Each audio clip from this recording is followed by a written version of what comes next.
I'll never forget the moment my phone lit up with her text. Meeting tonight, might sleep at the office. My heart sank, but I typed back, I'll bring coffee for you and Jake. I didn't know why I said it.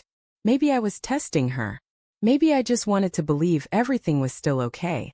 My name's Ethan, and I've been married to Clara for 7 years.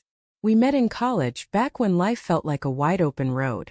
She was the girl who laughed too loud at bad jokes, the one who dragged me to late-night diners for milkshakes when we should have been studying. I fell for her warmth, her spark, the way she made every moment feel alive.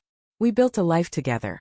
A cozy apartment, weekend hikes, lazy Sundays with pancakes and playlists.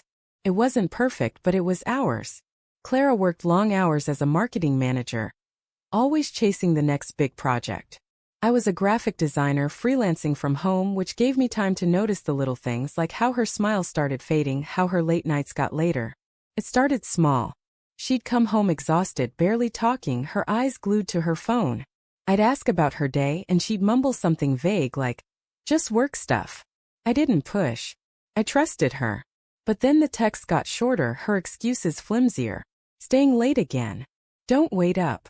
I'd lie in bed staring at the ceiling, the quiet hum of our apartment feeling louder than ever.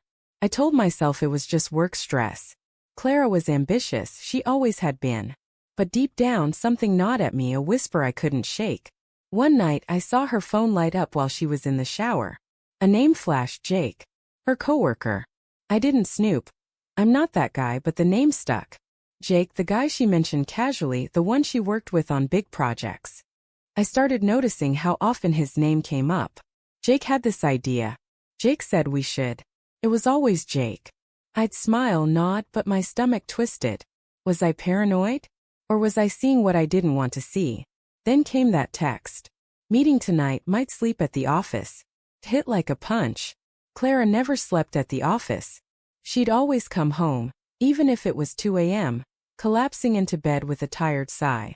I stared at her message, my thumb hovering over the keyboard. I wanted to ask why? What's going on? But instead I typed, I'll bring coffee for you and Jake. I don't know why I added his name. Maybe I wanted her to correct me, to say no, just me. She didn't. Her reply was a quick thanks, love you. I couldn't sleep that night. I kept picturing her at the office laughing with Jake, their heads bent over laptops too close. By 6 a.m., I was out the door, 2 coffees in hand, driving to her building. My heart pounded as I walked through the glass doors, the security guard giving me a nod. The office was quiet, fluorescent lights buzzing softly. I found her desk, expecting to see her curled up in a chair, maybe asleep. But her desk was empty. No laptop, no coat, no sign of her. My eyes darted to Jake's desk across the room. Empty too. I set the coffees down, my hands shaking. Clara. I called softly, my voice echoing in the empty office. Nothing. I checked the break room, the conference room, nothing. My phone buzzed. A text from Clara. Sorry, meeting ran late. Crashed at Jake's place. Be home soon. The world tilted. Crashed at Jake's place? My wife at another man's house? I stood there, frozen, the coffee growing cold on her desk.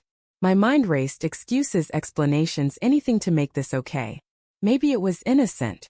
Maybe they just worked late and she needed a couch to crash on. But the ache in my chest told me otherwise. I drove home, the city a blur. When Clara walked in an hour later, her hair messy, her eyes avoiding mine, I knew. Hey, she said, her voice too bright. Sorry about last night. It was crazy. I didn't move from the couch. You were at Jake's, I said, not a question. Her face froze just for a second before she laughed it off. Yeah, his place was closer. We were exhausted. Nothing weird, Ethan.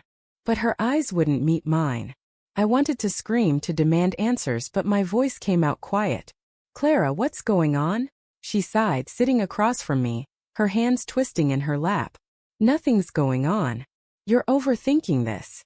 But her voice cracked, and that's when I saw it. The guilt in her eyes, the weight she'd been carrying. I pressed, my voice steady but breaking inside. Tell me the truth. Please. The room went silent, the kind of silence that suffocates. Then she looked down, tears spilling. I didn't mean for it to happen, she whispered.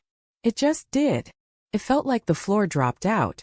She told me everything, how it started with late night talks, how Jake listened when she felt I didn't, how one night turned into something more.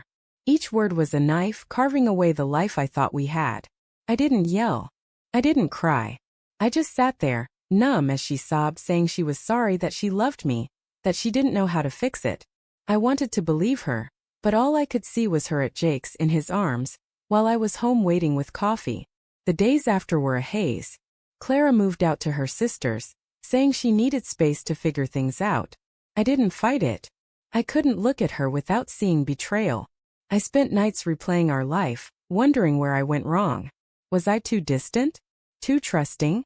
I boxed up her things, each item a memory, her favorite mug, the scarf she wore on our first date. I didn't want revenge. I just wanted to feel whole again. Months passed. I started therapy, learned to sit with the pain instead of running from it. Clara and I talk sometimes, stilted conversations about logistics, never about us. I heard she and Jake didn't last. Turns out, secrets don't make for strong foundations. I didn't gloat. I just kept moving forward, one small step at a time, rebuilding a life that was mine alone. Some days I'd pass our old diner and smile, remembering her laugh. Other days I'd feel the ache, but it was softer now, less sharp. I don't know if I'll ever fully trust again, but I'm learning to live for me. I keep her scarf in a drawer, not out of longing but as a reminder. Love can break you, but it doesn't have to define you. Sometimes I think about that coffee sitting cold on her desk and I realize, I'm worth more than being someone's afterthought. If you've listened all the way till now, thank you. Sharing this feels like letting go just a little. Your support means more than you know. And I'm grateful you're here with me through these stories.